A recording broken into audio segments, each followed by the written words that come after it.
The UN Special Rapporteur on the human rights situation in Myanmar has called on the international community to do more to resolve the ongoing crisis. Tom Andrews says the crisis has reached an important inflection point and it's time to consider alternative options to break a deadly stalemate. His remarks come off the back of a Monday meeting that Thailand hosted aimed at re-engaging Myanmar's military leaders. CNA's Chani Varvani with this report.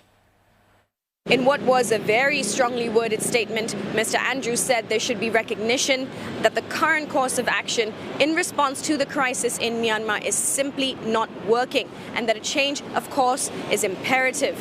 He drew parallels with Indonesia's Suharto regime and the country's transition out of it in 1998, saying that Indonesia, not just in its role as ASEAN chair this year, but also its importance both globally and regionally, is well positioned to provide leadership for the path forward in Myanmar.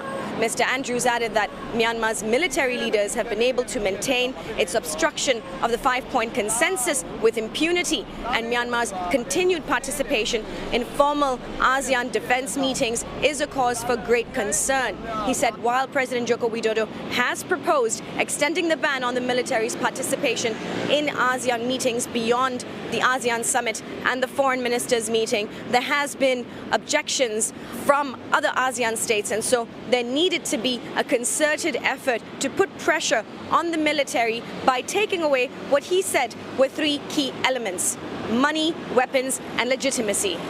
So everybody's in a different place, but everybody can do something. And if you can't do or choose not to do economic sanctions, you could work to help stop the flow of weapons. You could help with intelligence gathering, for example, in terms of weapons flows and the flows of technology in the region.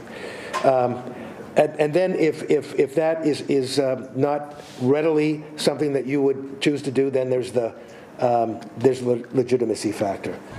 Mr. Andrews also called on Indonesia to play a key global leadership role regarding the Rohingya. He said more boats will certainly be arriving, and at the national level, Indonesia should develop a comprehensive Rohingya preparedness strategy, which will require coordination among regional and local authorities to ensure readily deployable standby capacity, as well as the development of coordination and protection mechanisms.